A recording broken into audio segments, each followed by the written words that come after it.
Album को देखकर काव्या अपने कॉलेज के ख्वाबों में जैसे खो सी जानती है। एक क्लासरूम में एक बेंच पर दो लड़की बैठी थी। पहली लड़की अपनी पढ़ाई में इतनी गुम थी। दूसरी लड़की पहली लड़की को उसके पढ़ाई के नशे में बाहर लाते हुए कहती है, काव्या, अरे काव्या सुनना। काव्या चिढ़ते हुए कहती है, क्या है पिया, पढ़ने देना। पिया उसे पीछे इशारा करते हुए कहती है, अरे देखना, आज वो ब्लैक शर्ट में कितना हॉट लग रहा है। काव्या अपना ध्यान किताबों में फिर से डालते हुए कहती है, हाँ तो जाना उसी के पास और मुझे शांति से पढ़ने दे। पिया काव्या की किताबों को बंद करते हुए कहती है, अरे एक बार देख तो सही, जब से वह आया है सभी लड़की उसके पीछे पड़ी हुई है और एक तू है जो किताबों के अंदर घुसी हुई है। आज तक तूने एक नज़र उसे देखा तक नहीं है। अपनी किताबों को बंद करने की वजह से काव्या पिया को घूरते हुए देखकर कहती है, क्या करूं मैं उसे देखकर। पिया के बहुत जिद करने पर काव्या मुंह बनाते हुए पीछे पलट कर देखती है। जैसे ही काव्या की नज़र पीछे बैठे लड़के पर पड़ती है, उसकी नज़रें वहीं ठहर सी जाती है।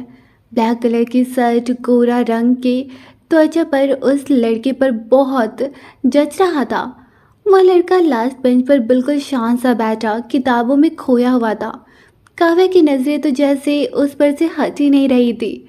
वह काफ़ी देर तक उसके नज़रों को अपनी तरफ करने की कोशिश करते हुए उसे ही देख रही थी, लेकिन वह लड़का तो जैसे काव्या की नज़रों से बिल्कुल अनजान अपनी किताबों में नज़रें गड़ाए हुए था।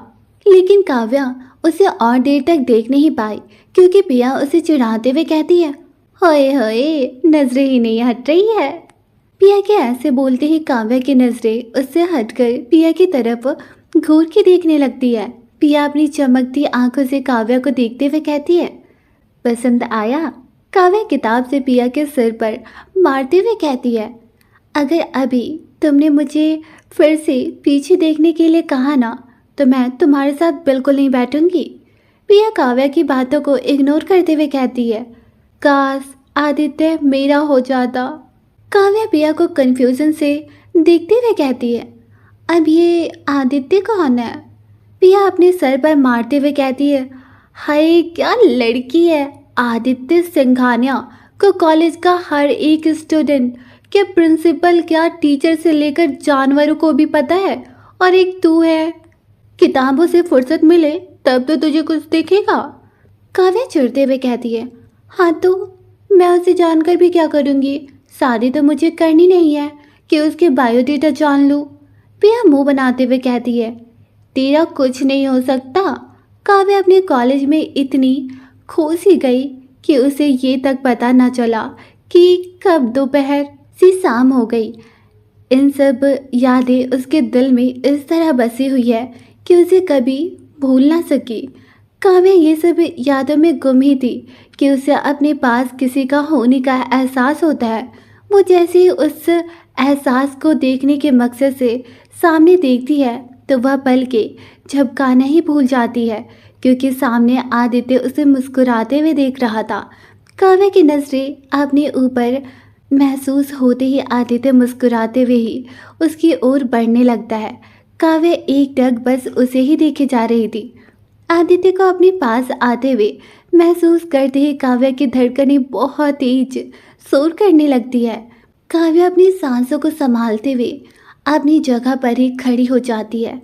काव्या बिल्कुल पत्थर की मूर्त के समान एक ही जगह में खड़ी हुई थी।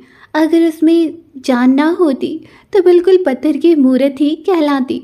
आदित्य के होने से ही काव्या की धड़कनों में हलचल होने लगी, जिसे संभालना उसके लिए मुश्किल हो रहा था।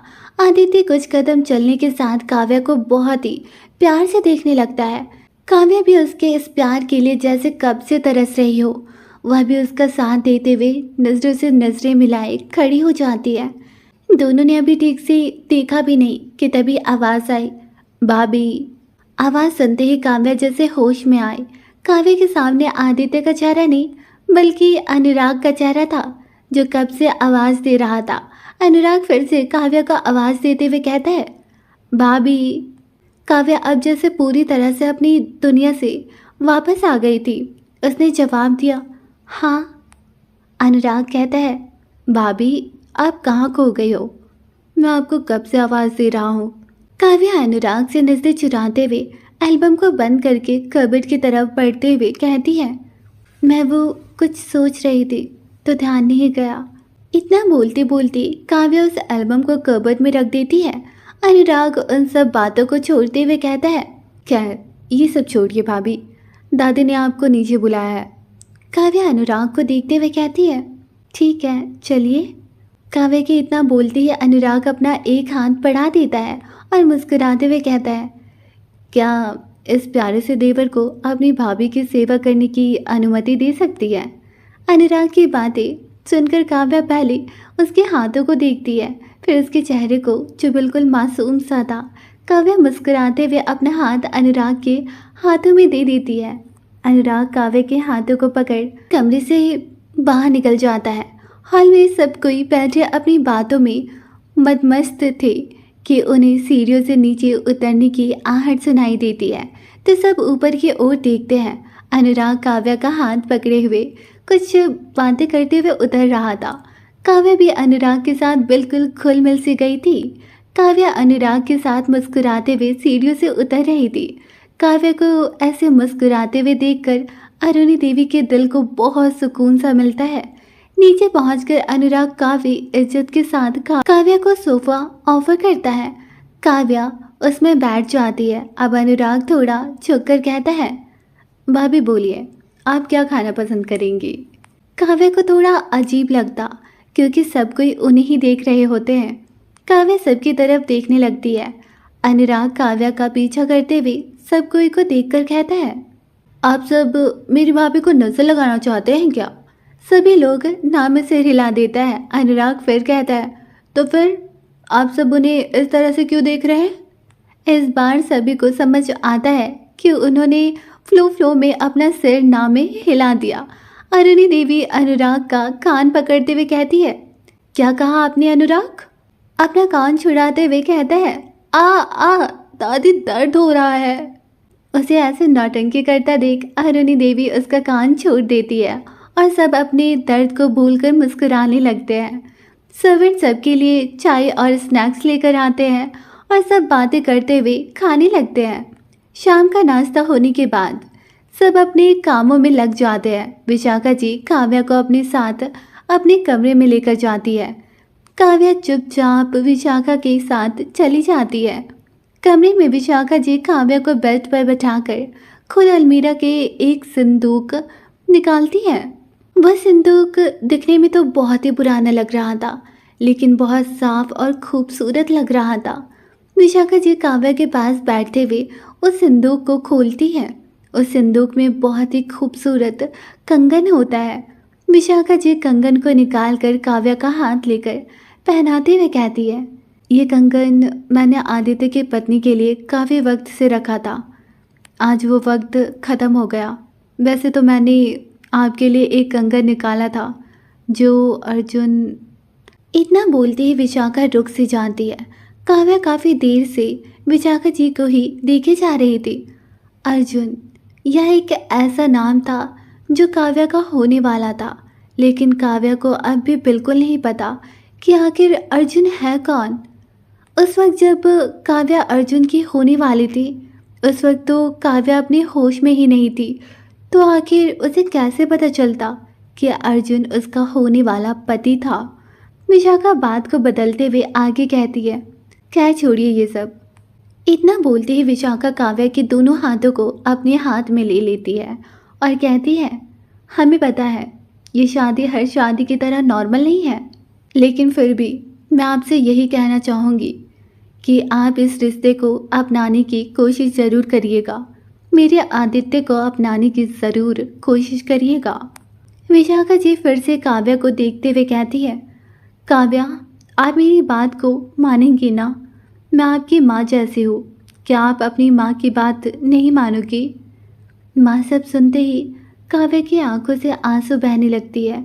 विशाखा जी काव्या के आंसू को पोंछते हुए गले लगाकर कहती है, ऐसे आंसू नहीं बहाया करते, ये बहुत अनमोल होते हैं। काव्या बच्चों की तरह विशाखा जी से लिपट कर कहती है, माँ क्या मैं आपको सच में माँ बुला सकती हूँ।